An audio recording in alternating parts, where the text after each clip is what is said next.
Hello, hello, hello. Good evening, everybody.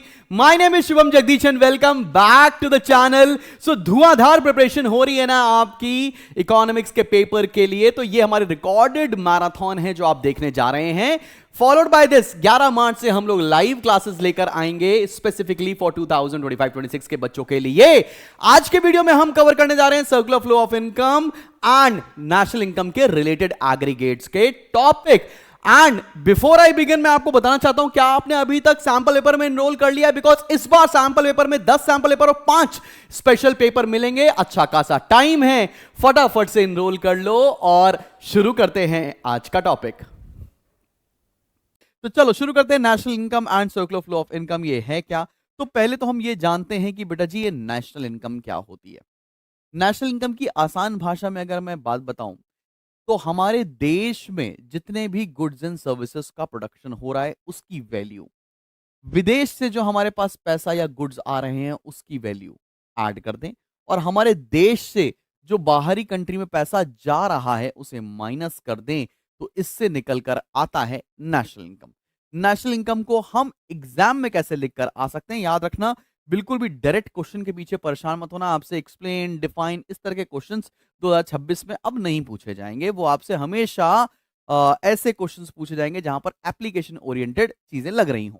तो national income is what? It is money value of all final goods and services produced by normal residents of a country, whether operating within the domestic territory of the country or outside in a year. चाहे वो देश के अंदर से production हो रहा हो चाहे देश के बाहर से हो रहा है, लेकिन वो नॉर्मल रेसिडेंट्स अगर प्रोड्यूस कर रहे हैं तो उसको हम लोग नेशनल इनकम के तहत लेंगे.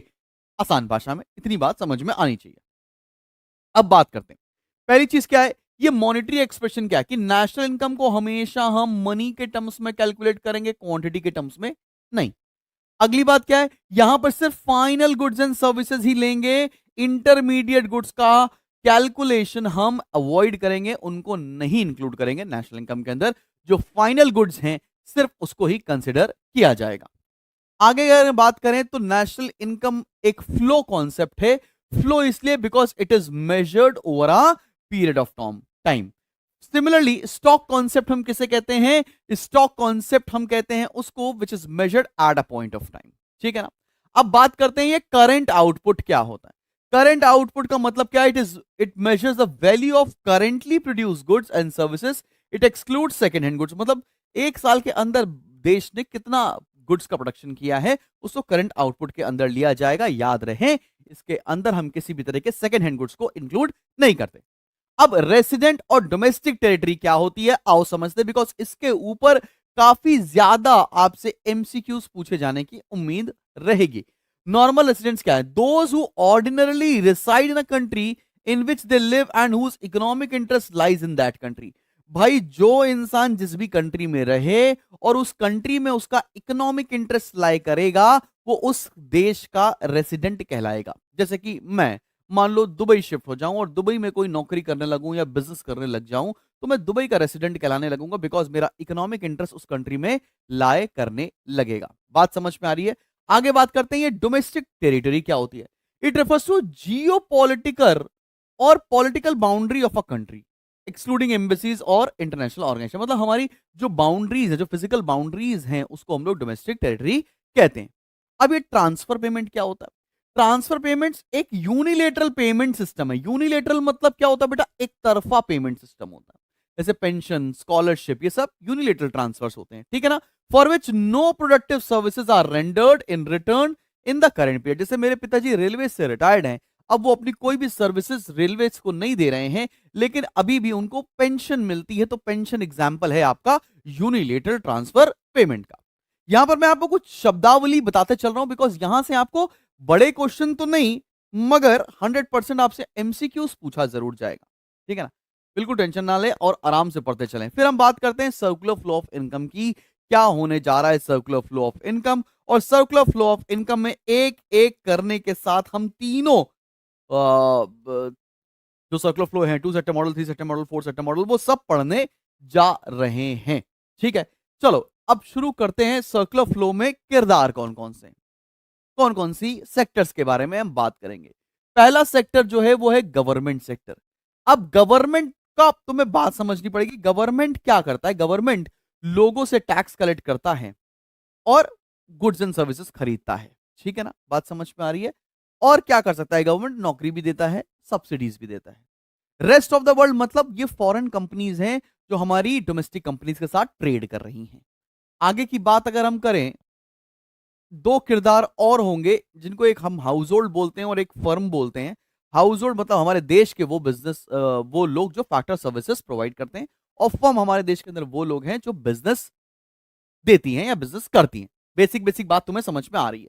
अब हम बात करने जा रहे हैं two sector model without saving and investment. मैं विदाउट सेविंग एंड इन्वेस्टमेंट पहले बनाऊंगा, फिर विद सेविंग एंड इन्वेस्टमेंट उसी डायग्राम में बनाऊंगा ताकि तुमको समझ में आ जाए। पहले विदाउट, फिर वो विद कैसे हुआ बात समझते हैं। मान लेते हैं एक किरदार है बेटा जी हाउस होल्ड, आराम से मेरे साथ साथ वीडियो पॉज करके आप बना सकते हैं। और दूसरा है बेटा एक किरदार फर्म। एक है हाउस होल्ड और एक है फर्म। बहुत ध्यान से देखेंगे, एक है हाउस होल्ड और एक है फर्म।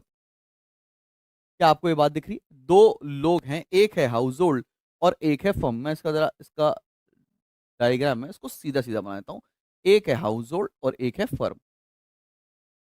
हाउस होल्ड क्या प्रोवाइड करती है? हाउस होल्ड फर्म को देती है अपनी फैक्टर सर्विसेज। क्या देती है बेटा जी? Factor services. फैक्टर सर्विसेज क्या होता है? Land, labour, capital. बदले में फर्म क्या देगी? इनको पैसा देगी, जिसको ये फैक्टर पेमेंट बोलते हैं। क्या बोलते हैं? Factor payment. अब तुम ही बताओ ये फैक्टर पेमेंट क्या हो सकता है? अगर मैंने जमीन दी तो उसके बदले में रेंट मिलेगा, अगर मैं लेबर दूंगा तो मुझे सैलरी या वेजेस मिलेंगी, अगर मैं कैपिटल दूंगा तो उसके ऊपर मुझे इंटरेस्ट मिलने वाला है या प्रॉफिट मिलने वाला है। ठीक है, अब फर्म क्या करेगी? फर्म बनाएगी गुड्स एंड सर्विसेज। तो क्या लिखेंगे यहां पर? आओ भाई चला फटाफट से देख लेते हैं। फर्म क्या बनाएगी बेटा? Goods and services. तो क्या लिखें? Flow of goods and services. Flow of goods and services.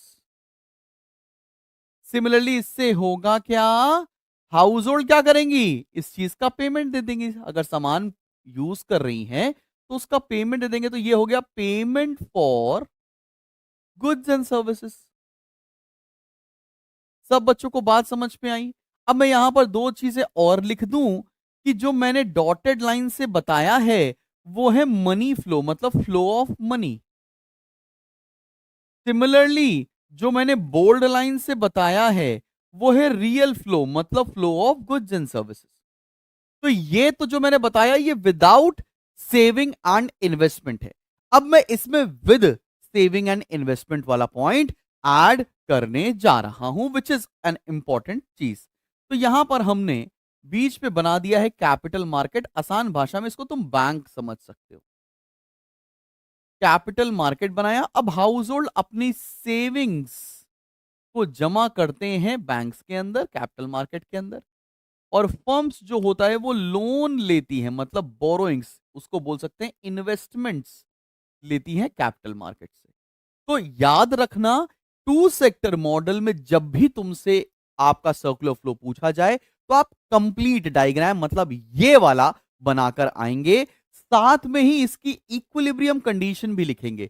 इसका इक्विलिब्रियम क्या है? Savings is equals to investment. अब यहां से बात समझना, ये जो सेविंग है ये इकोनॉमी से पैसा विड्रॉ करता है, इसलिए इसको विड्रॉल भी बोलते हैं। सिमिलरली जो आई इन्वेस्टमेंट है इसे इकोनॉमी में पैसा डालना बोलते हैं, इसलिए इसको इंजेक्शन भी कहा जाता है। तो सेविंग क्या है? विड्रॉल। इन्वेस्टमेंट क्या है? इंजेक्शन। इक्विलिब्रियम कंडीशन क्या है? यहां तक बात आपको समझ में आनी चाहिए। सब बच्चों को क्लियर हो रहा है कि नहीं? कोई दिक्कत, कोई परेशानी, कोई मुसीबत तो नहीं है? चले आगे बढ़ा जाए। चलो बढ़ते हैं। चलो भाई हम अब आगे बढ़ते हैं और अगला मॉडल देखते हैं जो कि है हमारा थ्री सेक्टर मॉडल। अब यहां पर एक नया किरदार की एंट्री होगी। आओ मेरे साथ साथ बनाओ। भाई पहले दो लोग तो थे ही, जो कि था हाउस होल्ड और दूसरा था बेटा जी फर्म, और बीच में होता था कैपिटल मार्केट, जिसको हम लोग आसान भाषा में बैंक बोलते हैं। कैपिटल मार्केट, ठीक है ना? एक है हाउस होल्ड, एक है फर्म और एक है कैपिटल मार्केट। हाउस होल्ड क्या प्रोवाइड करता था फर्म को? Factor services. Factor services. और फर्म इसके बदले में क्या देता था? Factor payment. याद आ रहा है ना, अभी तो पढ़ा है। Factor payment. फिर फर्म क्या बेचता था? Flow of goods and services. Flow of goods and services.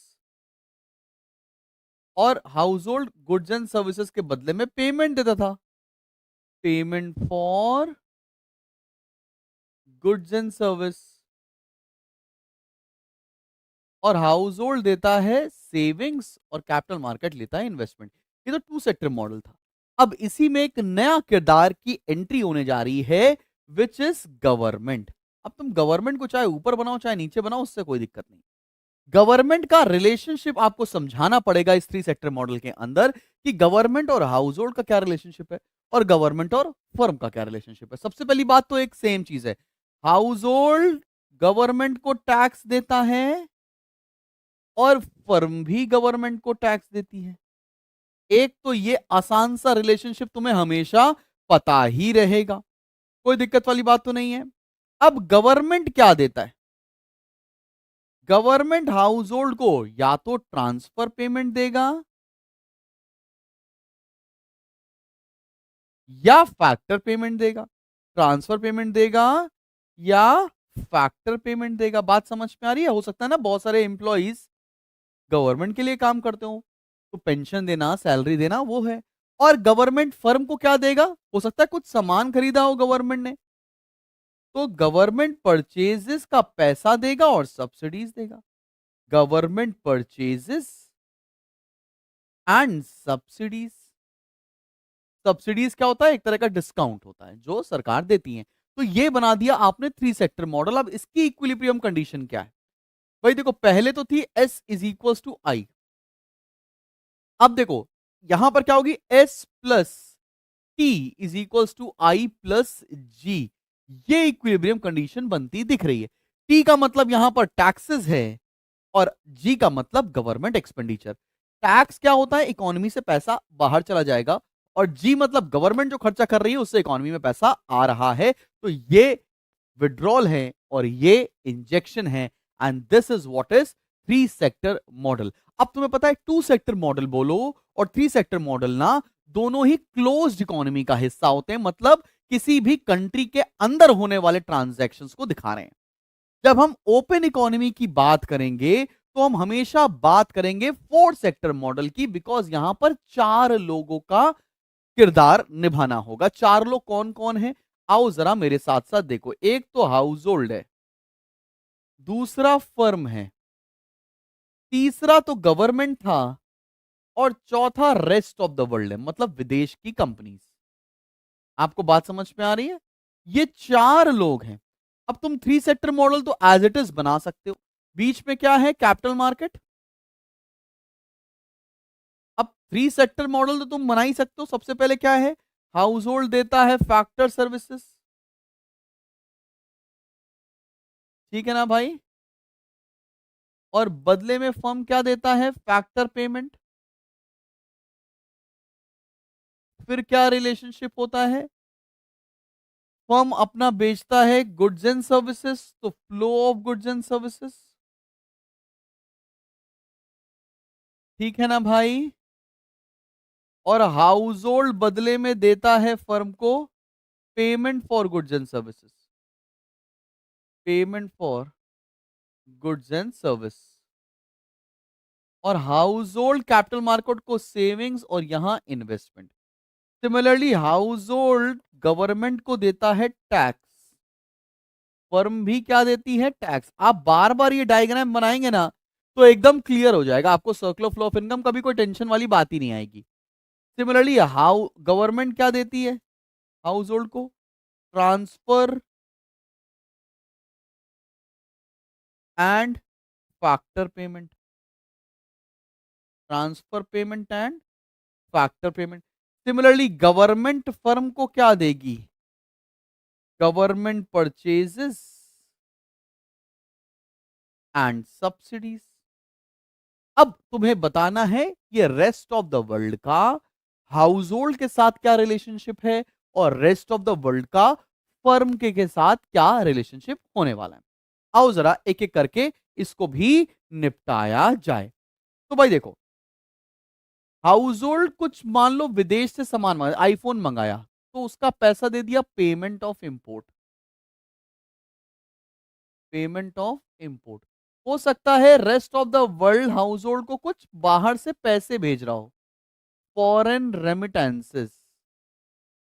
जैसे यूट्यूब मुझको पैसा भेजता है, उसे क्या बोलेंगे? Foreign remittances. अब रेस्ट ऑफ द वर्ल्ड का फर्म के साथ सिर्फ इंपोर्ट और एक्सपोर्ट का रिलेशनशिप होता है। आओ जरा वो भी कैसे लिखेंगे भाई, जरा समझते हैं। भैया फर्म पेमेंट कर रही है रेस्ट ऑफ द वर्ल्ड को, payment for imports, payment for imports, और रेस्ट ऑफ द वर्ल्ड से फर्म को पैसा मिल रहा है वो क्या हो जाएगा? Receipt from export. एक्सपोर्ट करने से पैसा मिल गया।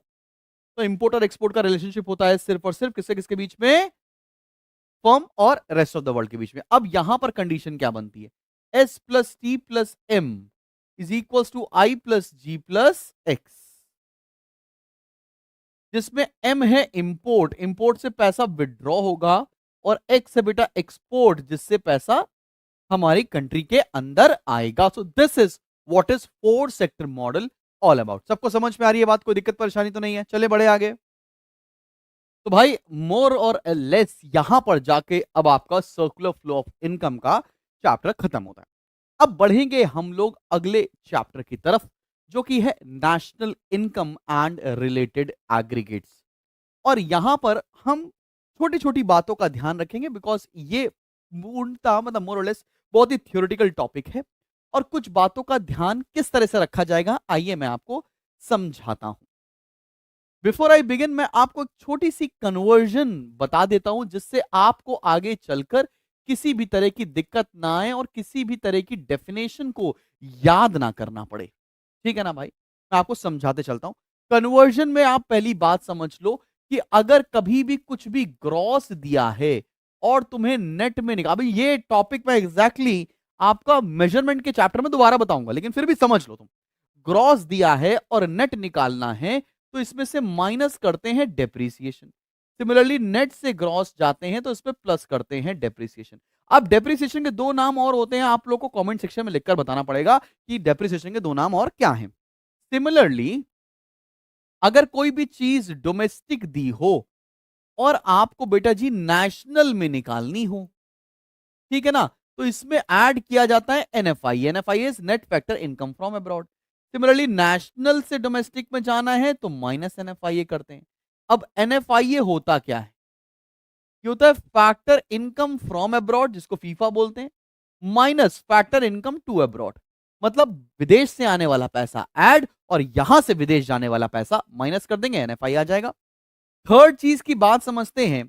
अब यहां पर थर्ड चीज में बोला है, अगर मान लो आपको कोई भी चीज दी है फैक्टर कॉस्ट में, फैक्टर कॉस्ट आसान भाषा में कॉस्ट ऑफ प्रोडक्शन है, और आपको कोई भी चीज निकालनी है उसके मार्केट प्राइस पर, फैक्टर कॉस्ट से मार्केट प्राइस पर जाएंगे तो आप प्लस करेंगे एनआईटी, नेट इनडायरेक्ट टैक्स, और मार्केट प्राइस से फैक्टर कॉस्ट में जाएंगे तो माइनस करेंगे एनआईटी। अब ये एनआईटी होता क्या है? एनआईटी होता है इनडायरेक्ट टैक्सेस माइनस सब्सिडीज। ये क्या होगा बेटा? Indirect taxes minus subsidies. सब बच्चों को बात समझ में आ रही? बेसिक सा कन्वर्जन तुम्हें क्लियर है? तो एक बात और समझना, अगर मान लो कभी दे रखा है जीडीपी एमपी, तो इसको बोलोगे क्या? इसको प्रोनाउंस क्या करोगे? इसको प्रोनाउंस करोगे gross domestic product at market price. At कहीं लिखा नहीं, लेकिन एट बोलेंगे। सिमिलरली आपको निकालना हो एनएनपीएफसी, तो इसे क्या बोलोगे? Net national product at factor cost. अब इसको कन्वर्ट कैसे कर सकते हैं? ग्रॉस से नेट में जाएंगे तो माइनस डेप्रीसिएशन, डोमेस्टिक से नेशनल में जाएंगे तो plus NFIA, product product same, market price से फैक्टर कॉस्ट में जाएंगे तो माइनस एनआईटी। तो इस तरह का कन्वर्जन तुम्हें आना चाहिए, इसीलिए एक बेसिक सी बात मैंने तुम्हें बताई है।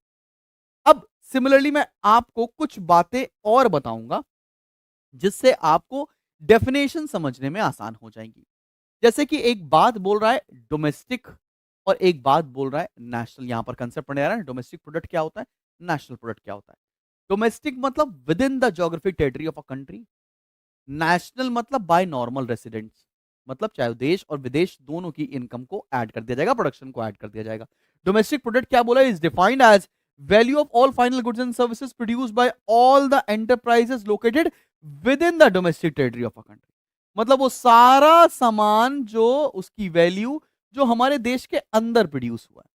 नेशनल प्रोडक्ट क्या हो जाएगा? अब इसी से जो इनकम क्या निकल कर आएगी? Domestic income is the some total of factor incomes generated by the production.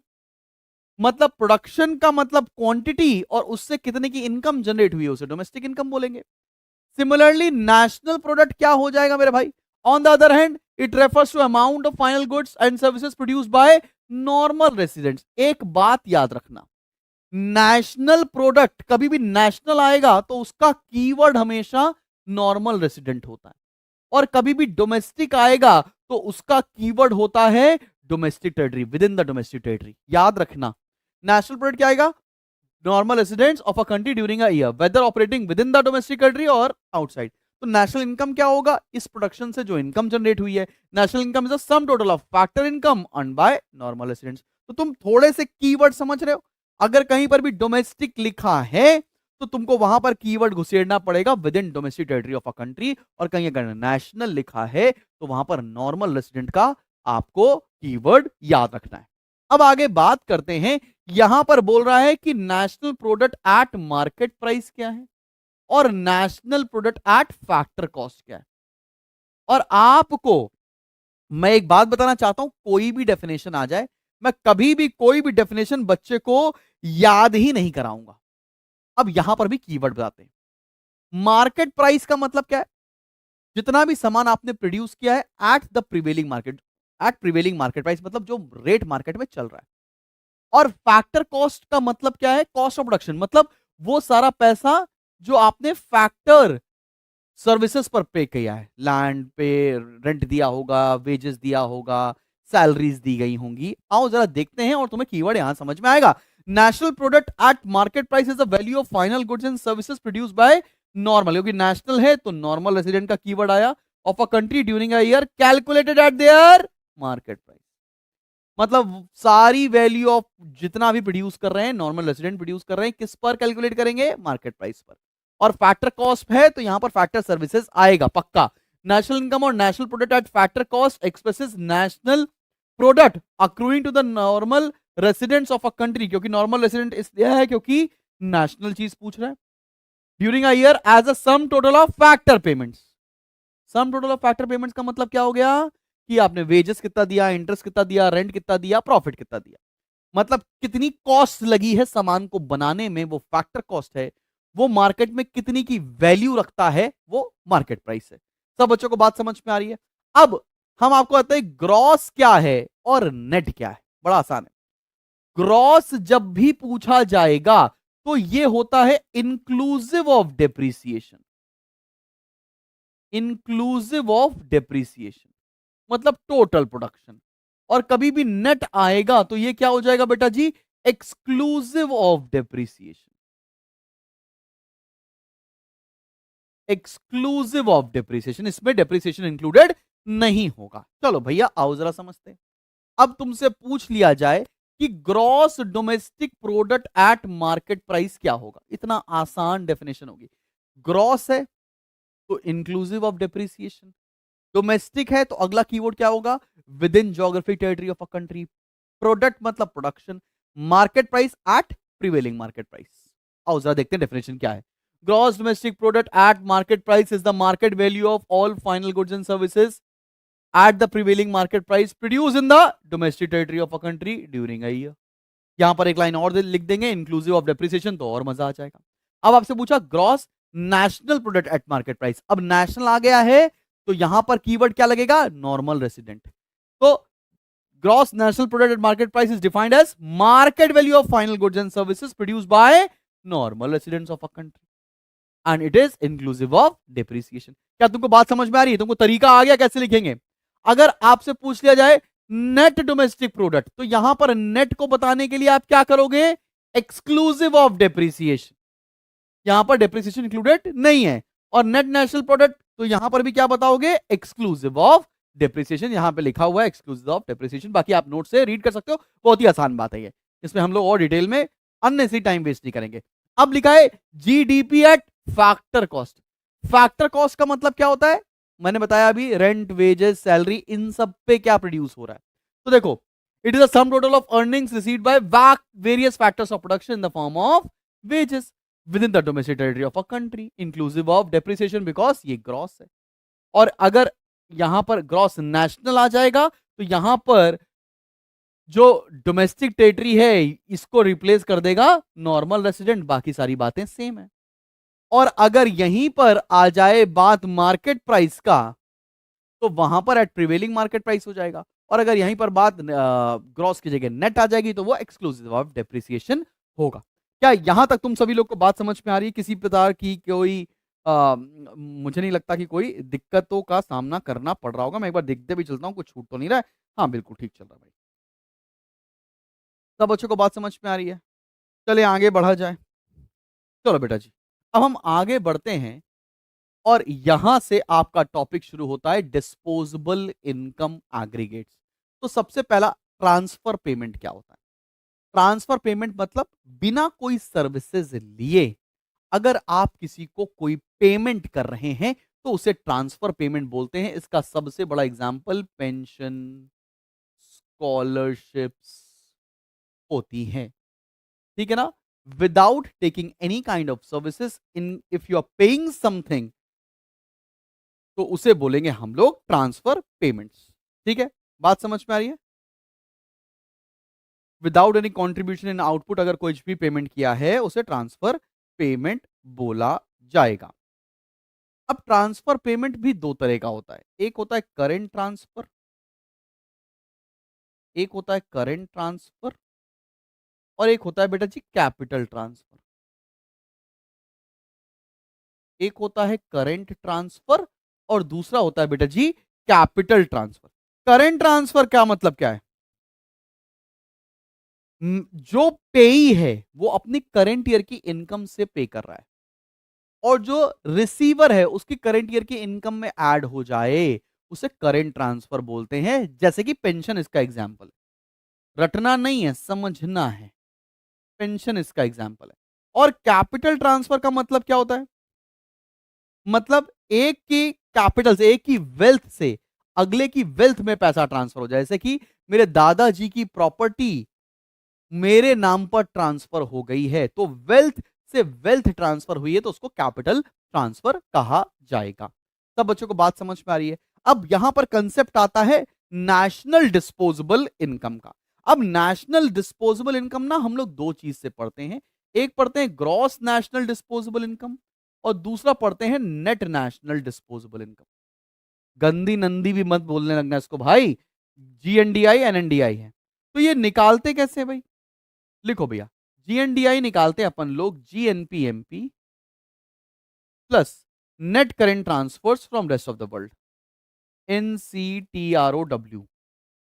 एनसीटीआरओडब्ल्यू का मतलब क्या है? Net current transfers from rest of the world. अब यही चीज नेट नेशनल डिस्पोजेबल इनकम कैसे निकाल सकते हैं?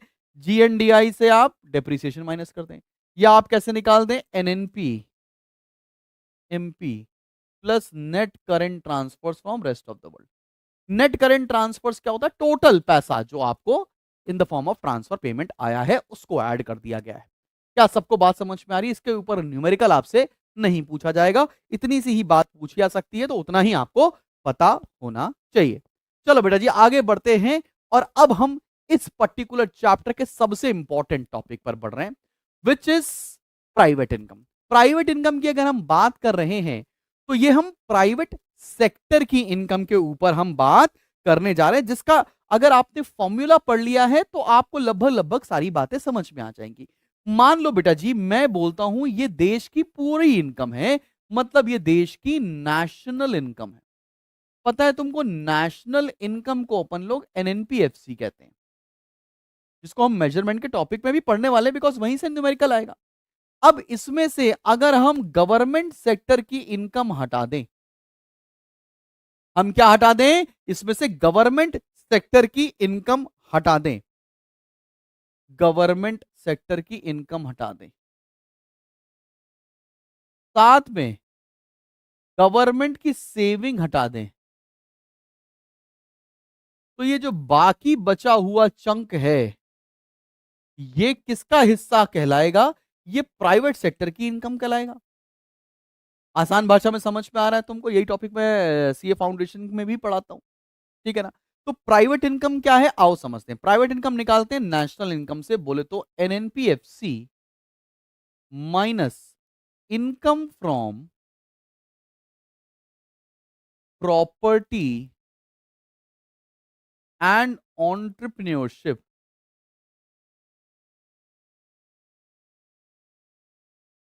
To government administrative income from property and entrepreneurship accruing to government administrative department, मतलब सरकार की तरफ जो इनकम जा रही है, minus savings of non departmental enterprise. आसान भाषा में गवर्नमेंट की सेविंग। इसमें हम क्या ऐड कर दें? इसमें हम ऐड करेंगे interest on national debt. Interest on national debt मतलब प्राइवेट सेक्टर ने कभी लोन दिया होगा, उसके ऊपर भारत सरकार उसको इंटरेस्ट दे रही है, प्लस कुछ ट्रांसफर्स इनकम हमको गवर्नमेंट से मिल जाए, तो करंट ट्रांसफर्स फ्रॉम गवर्नमेंट, और कुछ पैसा विदेश से आ जाए, current transfers from rest of the world. इनसे निकल कर आता है जो कंसेप्ट, उसको हम प्राइवेट इनकम बोलते हैं। प्राइवेट इनकम मतलब किसी इंडिविजुअल की इनकम नहीं है, ये पूरे प्राइवेट सेक्टर की इनकम है। आगे बढ़ते हैं, इसी का अगला कंसेप्ट है पर्सनल इनकम। पर्सनल इनकम कैसे निकालेंगे? मान लो ये प्राइवेट सेक्टर की इनकम है, ये जो इनकम है वो प्राइवेट इनकम। अब प्राइवेट इनकम क्या करेगा? कुछ टैक्सेस देगा जिसको वो बोलेंगे कॉर्पोरेट प्रॉफिट टैक्स, जिसको कॉर्पोरेशन टैक्स बोलते हैं। कुछ पैसा वो सेव करेगा जिसको रिटेन्ड अर्निंग्स बोलेंगे। अब जो बचा हुआ जो पैसा होगा वो क्या कहलाएगा? Personal income. पर्सनल इनकम मतलब एक व्यक्ति की इनकम। बात समझ में आ रही है? पर्सनल इनकम मतलब क्या होगा?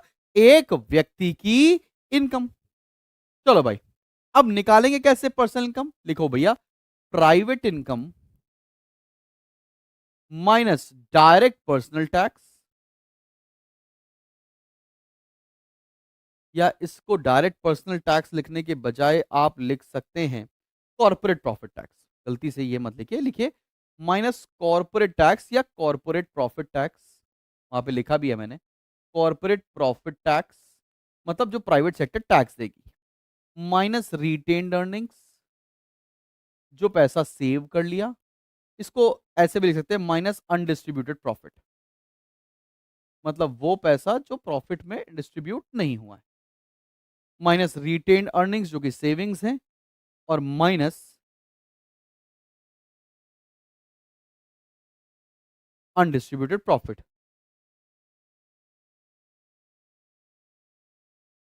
और एक और चीज माइनस कर लो, बिकॉज फ्रैंक में लिखा है कॉन्ट्रीब्यूशन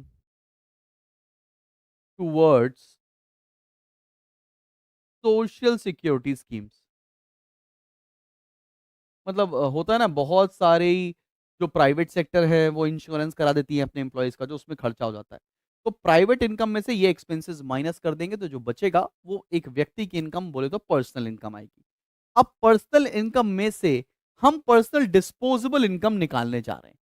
ये अगर मान लो है पर्सनल इनकम, ये है पर्सनल इनकम, तो इसमें से अगर मेरी इनकम है मान लो 10 करोड़, तो उसमें से मैं कुछ टैक्स दूंगा। उस समय क्या बोलूंगा? अपने डायरेक्ट पर्सनल टैक्स में कुछ टैक्स दूंगा। और मान लो मैं कुछ फीस एंड फाइन्स दे रहा हूँ, फाइन्स वगैरह दे रहा हूँ, कुछ फीस दे रहा हूँ सरकार को। बाकी जो 50 पैसा आएगा वो मेरे लिए क्या होगा? मेरी डिस्पोजेबल इनकम का हिस्सा होगा। कैसे निकालेंगे पर्सनल डिस्पोजेबल इनकम? लिखो भैया, personal income, personal income minus personal taxes, minus personal taxes minus miscellaneous expenses, minus miscellaneous receipts of government. Receipts of government क्या हो गया, कुछ चालान दे दिया, कुछ फीस दे दी, कुछ फाइन्स दे दिया। तो यहां से जो कंसेप्ट निकल कर आता है मेरी जान, उसको बोलेंगे पर्सनल डिस्पोजेबल इनकम। क्या बात समझ में आ रही है तुम लोग को? यहां तक किसी भी प्रकार का कोई परेशानी, कोई मुसीबत तो नहीं है? ठीक है। अब ये क्या बता रहा है, आपस में रिलेशनशिप क्या है? तो मैंने रिलेशनशिप आपस में बता दिया कि प्राइवेट कैसे निकलेगा, पर्सनल कैसे निकलेगा, पर्सनल डिस्पोजेबल कैसे निकलेगा। अब हम बात करने जा रहे हैं अगले टॉपिक की, जो कि है हमारा कि ये पर कैपिटा इनकम क्या होती है। बड़ा आसान सा टॉपिक है। पर कैपिटा इनकम का मतलब होता है प्रत्येक व्यक्ति की इनकम। निकालते कैसे? इसको निकालते हैं national income, divided by total population. मैं आज सुबह से वीडियो रिकॉर्ड कर रहा था, मुझे लगता है अभी आई गेस धूप आ गई होगी। हाँ, थोड़ी बहुत तो धूप आ गई है। National income divide by total population जो करेंगे, इसे बोलेंगे बेटा जी पर कैपिटा इनकम। क्या बात समझ में आई सब बच्चों को? अब इसके बाद जो एक टॉपिक है जो कि बहुत ही इंपॉर्टेंट है, और मेरे हिसाब से ये टॉपिक के ऊपर 100% क्वेश्चन पूछा जाएगा 2026 बोर्ड इम्तिहान में, कि real GDP and nominal GDP क्या होता है। ठीक है, अब बात समझना। Real GDP and nominal GDP, GDP at constant prices and GDP at current prices. चले भाई, जब भी जीडीपी का कैलकुलेशन किसी बेस ईयर पर होगा, किसी बेस मतलब किसी पुराने ईयर पर होगा, उस चीज को बोलते हैं रियल जीडीपी। और जब भी जीडीपी का कैलकुलेशन करंट ईयर पर होगा, तो उसको बोलते हैं हम लोग नॉमिनल जीडीपी। बात तुम लोगों को समझ में आ रही है? जब हम करंट ईयर के प्राइस पर कुछ भी कैलकुलेट करेंगे तो उसे बोलेंगे नॉमिनल जीडीपी। और कोई भी हम कांस्टेंट प्राइस या बेस ईयर प्राइस पर कैलकुलेट करेंगे तो उसे बोलेंगे हम लोग रियल जीडीपी। और इकोनॉमी के अंदर रियल जीडीपी जो होता है वो करेक्ट इंडिकेटर होता है वेलफेयर का। क्या बात समझ में आ रही है? अगर हमने जीडीपी का कैलकुलेशन किसी बेस ईयर प्राइस पे किया है, किसी कांस्टेंट प्राइस पे किया है, उसको रियल जीडीपी बोलते हैं। अगर हमने जीडीपी का कैलकुलेशन करंट ईयर के प्राइसेस पर किया है, उसको नॉमिनल जीडीपी बोलेंगे। इतनी सी बात तुम्हें समझ में आनी चाहिए। अब आते हैं concept of economic welfare. Again it is a very important topic, क्योंकि ये टॉपिक थ्योरी का बच्चे स्किप कर देते हैं। Welfare is taken to be mean a sense of satisfaction, happiness, sense of wellbeing और feeling better off. Economic welfare refers to material wellbeing of the people. Economic welfare का मतलब लोगों के पास क्या प्रोडक्ट एंड सर्विसेज अवेलेबल हैं और या क्या उसको खरीद पा रहे हैं। Economic welfare means a total satisfaction or utility derived from the use of goods and services that can be purchased from money. It can be expressed as function of goods and services and their prices. मतलब economic welfare की बात करेंगे तो material wellbeing के बारे में बात होगी, सामग्री के से जो आप सेटिस्फैक्शन डिराइव करते हैं। अगर हम बात करें यहां पर GDP as an indicator of economic welfare, कई बार ये क्वेश्चन पूछ लेते हैं कि क्या ये सही चीज है। तो इसका आंसर क्या है? Economic welfare depends on the availability of goods and services which satisfy the needs of consumers. An increase in national income results in increase in economic welfare through the increased availability of goods and services. In fact, it is a real per capita income which is generally taken as an index of economic welfare. अगर कभी भी GDP बढ़ रहा है तो हम ये मानते हैं कि लोगों की इनकम बढ़ रही है, इनकम बढ़ेगी तो गुड्स एंड सर्विसेज जो मार्केट में अवेलेबल है उनके परचेसिंग पावर के अंदर आ जाएंगे। तो सही जो मायना है, सही जो पैमाना है इसको नापने का, वो रियल पर कैपिटा इनकम होती है, जिससे यह साबित होगा कि किसी भी इकोनॉमी में तरक्की हो रही है या नहीं हो रही है। और दो बातें इस पे समझनी है। From the point of view of economic welfare, what is important is the availability of goods and services. On an average this is indicated by per capita income rather than total income. हम बोले कि देश की कितनी आय है उससे matter नहीं करता, प्रत्येक व्यक्ति कितनी आय है, मतलब हर एक पर्सन की क्या इनकम है, उस चीज पर डिपेंड करता है कि उसके पास सामान खरीदने की क्षमता है कि नहीं। While taking national income as an indicator of economic welfare, national income should be taken in real terms and not in the nominal terms. Real terms का मतलब हमको बेस ईयर पर कैलकुलेशन करना चाहिए और करंट ईयर पर नहीं करना चाहिए, बिकॉज उसमें इन्फ्लेशन कंसिडर किया होता है।